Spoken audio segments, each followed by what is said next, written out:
if you had to give it a score out of 10, what would it be? It would probably be a 7. Sega, stick around for the end of the video. Oh. You almost heard what the score would be.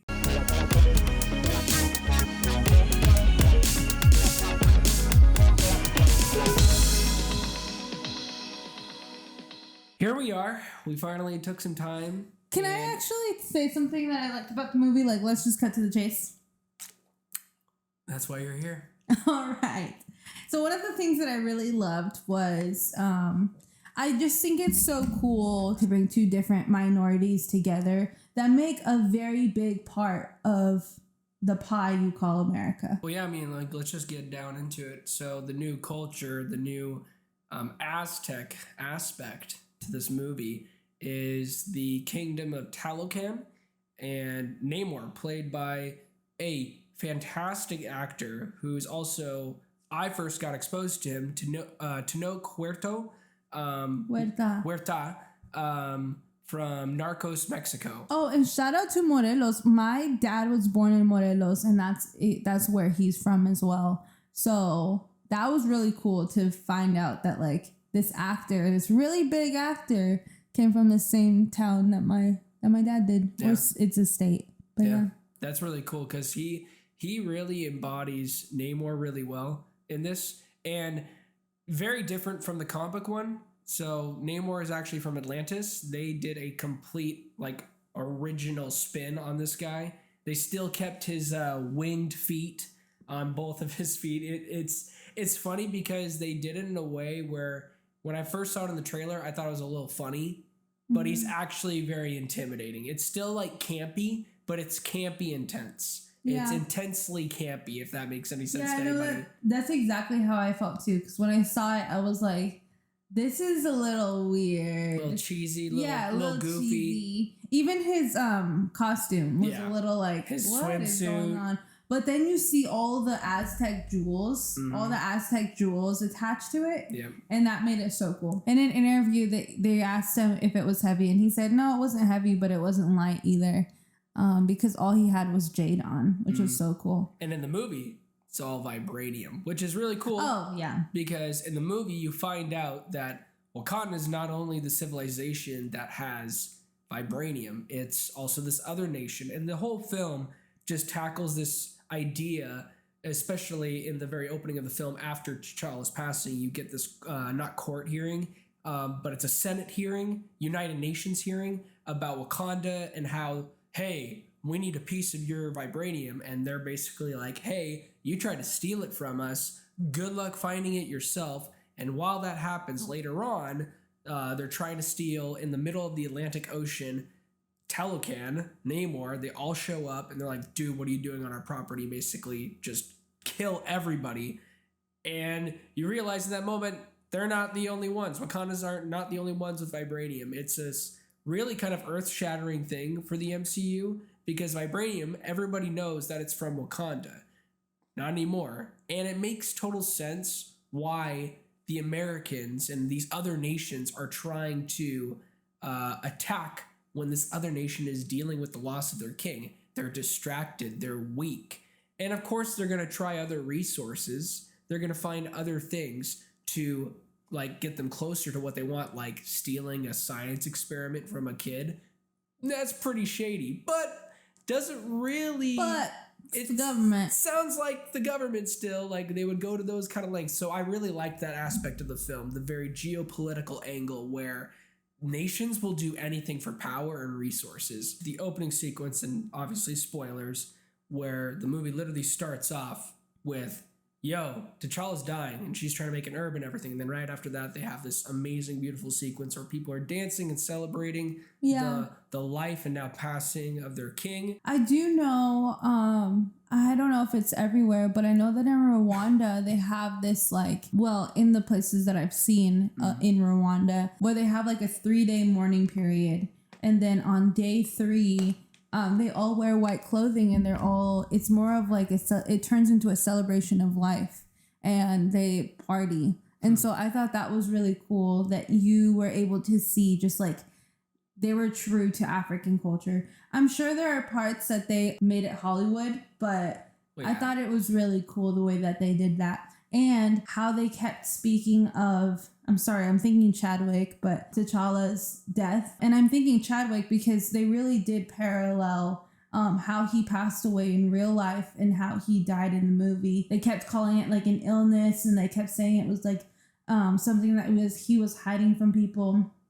And I thought that was just so beautiful, the way that there was a lot of parallels. Because we know, like, people that were actually fans of him know that he passed away from cancer. It's a memorial in the movie, but it was like a giant memorial nation globally at the same time, which was really cool.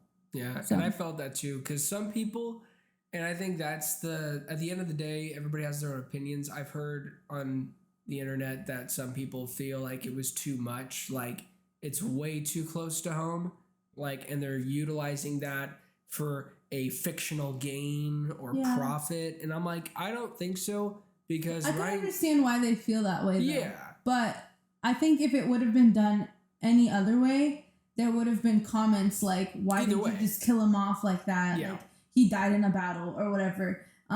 You wouldn't have been able to win either way. I think the way that they did it was extremely honoring. Yeah. There is no other way to open your film than through the lens of disbelief and just making irrational decisions that you think are rational, but it's really not going to help at the end. And I thought that was a very heartbreaking, and even though I still wish we could like sit in that moment a little bit longer. Yeah, I wish it was a little longer. Just a little bit. Like, it wasn't like perfect, but it's still the best that I think Ryan Coogler and the team could have done. Do you think they still should have just recasted him and just, especially seeing the ending with how they're recasting, but they're not. It's more like he has a son. So we are obviously going to get a Black Panther later on down the line. But if that's the case, do you think they should have just, maybe they just recast him? The way that they handled it was very sensitive. And so they were able to put Shuri in as Black Panther. And am I allowed to say that? Yeah. Oh, okay. Just spoilers. She's Black Panther. Right. I mean, if you saw the trailer, it's kind of obvious. Yeah. I love the way that they did that because they also honored the comics in that way. But I almost felt like, and I might be wrong, but Shuri is not like a permanent thing, it felt like. So I love the way that they honored the comics and they honored his death and are still moving the plot. And if they would have recasted, it would have not felt honoring, if that makes sense. At least for me. Yeah. Yeah, and I feel like at the end of the day, what this movie is, it's a memorial service, which is what people have they were kind of expecting, especially when you see the first trailer. You feel his presence all around in the film because the movie is actually for him and it's for his legacy. And like, it's about his sister. It's all about family. It's about vengeance and how vengeance can consume you. And that's the same thing that Chadwick's Black Panther had to deal with in the first appearance. And I think it's kind of funny how Shuri's first appearance as Black Panther deals with that same issue where vengeance has consumed us. And to me, seeing her story and seeing what Ryan Coogler was trying to go for and how it carries the same message that even her brother carried and the same outcome, the same decision that he even made, that she made, that long-winded answer, I'm glad they did it.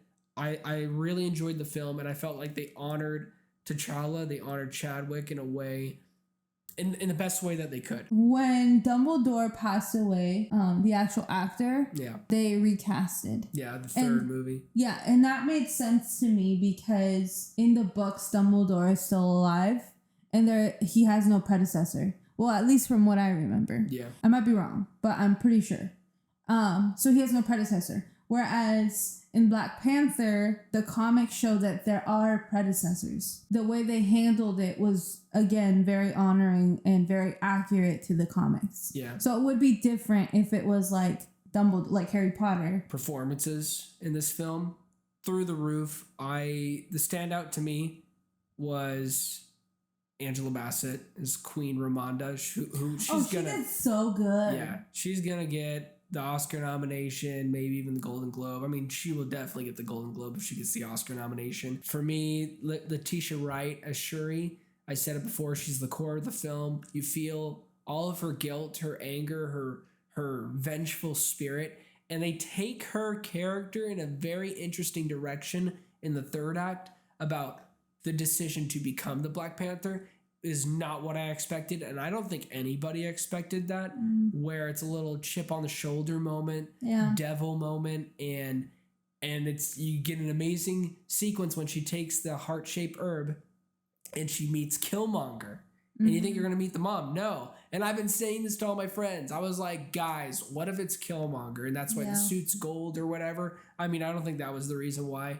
Maybe it was. And the other standout, Namor, Tenoch, awesome, incredible. He was a fantastic component to this story. Him as the leader of Talokan, him as the warrior, him as the fearless villain slash hero for his people. I felt like they did such a great job showcasing the purpose of why he is who he is and how it all came out, like how his people became the mighty Talokans. I just love that whole angle where he takes Shuri down to the city to show why he's doing this. One of my favorite scenes when she's like, hello. Because she says hello so like... to the people. Yeah, she's like a little bit like out of place. Yeah. And I thought that was beautiful. I thought they did a really good job showcasing the people, and they're threatening. Like, I think that's also the other issue that I have with superhero movies sometimes, is that they'll have the villain, and a lot of the times with the MCU, they can be very good or just mediocre, just like one-dimensional. And especially their side components, their henchmen, they're not really that threatening. They're just there. Yeah, the opening sequence with the Talokans in the water singing their siren song. Which was terrifying. Yeah, I've never seen anything filmed like that for... Unsettling. Well, yeah, and like, and that's going back to the whole point. I think they are the best henchmen of the MCU of all time. And I know that's a big statement, but they are that BA. Like, they're better than the Ultron bots. They're better than the stupid aliens in the first Avengers movie. Yeah, I thought they were incredible. To take a break from my vocal cords, because I'm feeling it right now. Ironheart, what are your thoughts on her? Did you think she was an interesting character? Tub, you were going to take some water too. I'm not going to lie to you guys. I'm still sick. And my throat hurts right now. But Ironheart, what did you think? I thought she was good. Joseph thought she was a little pointless towards the third act. I'm not going to say completely, but there was a point where I get it, she's stuck. But it was more like, well, she's stuck because we want to show you a Power Rangers Iron Man suit. I thought it was beautiful because I also think that she was needed for Shuri. So I think she was, because while Shuri was like focused on being Black Panther / grieving, she was able to be there and kind of, she was like our mad scientist for this film. Not the entire time, but she was able to be... Shuri to be that. Yes, I know. What I'm saying is, while she was grieving and while she was being Black Panther, there was still like that role that was being filled up. And it was probably really good for Shuri to be able to focus for 5 seconds, not on her family, but on like this helpless 18-year-old girl that doesn't know what she's doing. Yeah, and here's the thing. The Riri Williams character, I liked her. For me, I enjoyed most of the subplot, but I felt like the whole kidnapping arc too was just too long. I felt like it was very predictable. Like, it didn't have to be to the length that it needed. They could have trimmed it down, made it nicer and tighter. Because, yeah, it just felt like another predictable MCU subplot of, oh my gosh, we have to get here to there. But what I did appreciate was the whole Shuri and Namor, like, relationship building and her building the relationship, which will come later to play when they fight, of her connection to, oh, these people are just like my people. Maybe I shouldn't kill Namor. Everett Ross stuff could have been completely cut out. I understand he was a character in the first movie, which is understandable because he is a character of the Black Panther franchise. It just didn't feel like it was really that important to include for this film.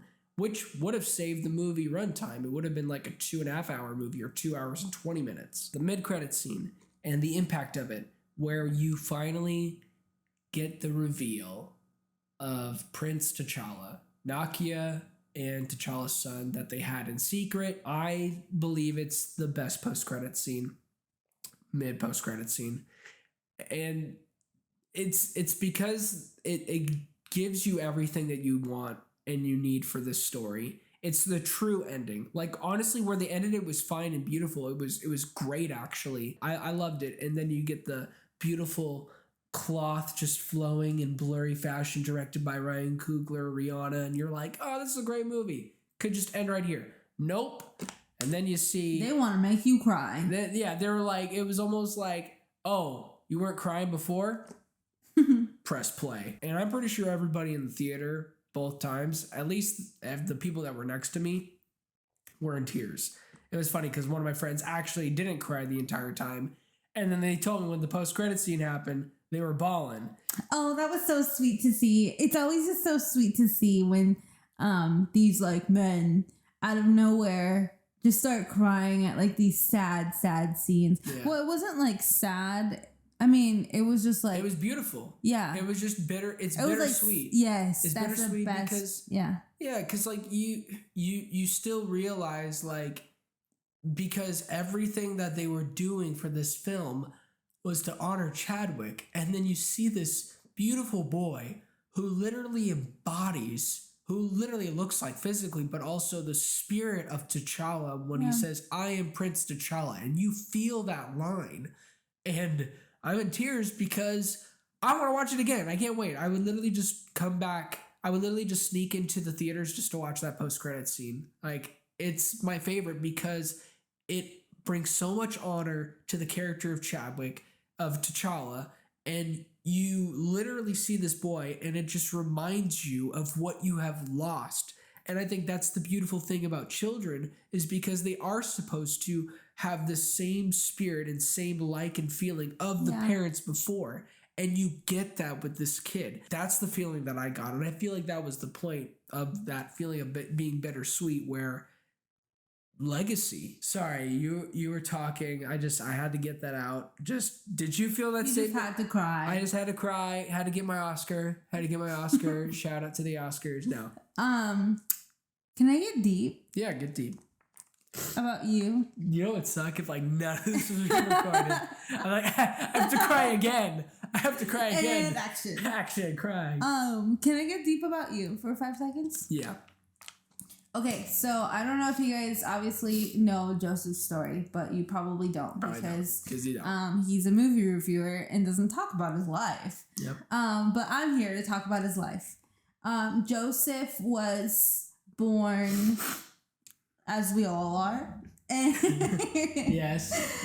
And his mom made one of the hardest decisions that she could and gave Joseph to her parents. So Joseph was raised by his grandparents because she just wasn't able to meet the needs that Joseph needed as a baby. He never grew up knowing his dad until he reached 20 or 21 years of age. That moment when he met his grandparents, I wasn't there for that moment when he met his grandparents from his dad's side. But every single time that I see, I'm sorry, I'm missing a part here. Joseph never got to know his dad because his dad passed away a month after Joseph was born. Yeah. Fast forward, he's 21 years old and is on Ancestry, meets his grandpa, who at the time had thought he was just like a cousin, like they matched. And so they started this conversation. And it was a year late message. Like I looked at it, it was sent a year ago. I was like, oh shoot.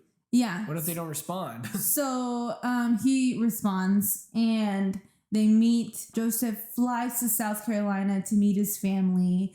And I was not there for the first interaction, but I remember initially seeing the photos of his dad and seeing how same he looked to his dad. They looked like the same person. And I always make a joke that if his dad was alive, I would I would marry his dad because they look the same. So anyways, all to say, Now I've met his grandpa 2 times from Joseph's dad's side. And Grandpa Drake, whenever he sees Joseph, there's just like this glimmer, this joy, just so much joy. And I had this moment when I was watching them interact and I was like, wow, it's just so cool that Grandpa Drake gets to experience that again. He gets to see his son again through Joseph. And he never even knew that that was a possibility. He didn't know that Justin left a son. And all to say, that moment, that feeling that I got reminded me a lot of the feeling that I got when I saw this film, because it's the same thing where Shuri was like, she didn't even know that her brother left somebody behind that looks exactly like him. And so she saw her brother again. And I love the part where he says something like, that's cool, I guess. Yeah. Or when something they're talking like about that. The names. Yeah. That's a cool name, I guess. Yeah, that's what he said. And it was the cutest thing in the world, but it reminded me of like how they bantered in the first movie. They were just like so close. Yeah. And you could see that they're about to create like this tight knit. Oh yeah, because also he says, my mom says that you'll keep my secrets. And she's like, yes, I will. So it's the whole scene is just like so intimate, and it makes you just want to like, you feel like they're hugging you in that moment. And it's just such a beautiful moment. Yep. So I loved it too. I love that it reminded me so much of Joseph's real life. And yeah, it made me cry a lot. Yeah. Yeah, it's that, and that, I feel like that's the other reason why I was so emotional. It's like, you know, like leaving a legacy, because like that's what I am for my dad, and that's what I am for my grandpa. And, you know, taking that is a lot, you know? And I think that's going to be a lot, too, for whoever they cast as T'Challa, because I'm assuming they're going to go maybe 20, 30 years down the line, like do like a huge time jump in a future movie or show. I have no idea. Maybe they're going to do Young Avengers. Maybe they're going to do actually a young T'Challa, a young Black Panther, which would be really cool, too. I'm open to whatever. And I think that's the whole point of it, is that we're not supposed to know right now, but just know that we're in good hands. That's literally how it feels. Yeah, just know that it's going to be all right. And for me, I think that's the reason why going back to the whole, like, should they have just recast with that ending? No.